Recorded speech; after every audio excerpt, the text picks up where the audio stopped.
4 লক্ষ টাকা আপনাকে জরিমানা করলাম। এখন এই মুহূর্তে যতগুলো গাড়ি আছে সবগুলো ছাড়বেন, নইলে আপনাদের সব রুট বাতিল হয়ে যাবে। সব বাতিল হয়ে যাবে।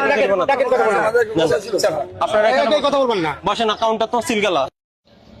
সেলুট স্যার আপনাকে, এত সুন্দর করে এইভাবে বাসগুলো আটকানোর জন্য। ওদেরকে 4 লাখ টাকা জরিমানা করলে হবে না, আরো বেশি জরিমানা করতে হবে।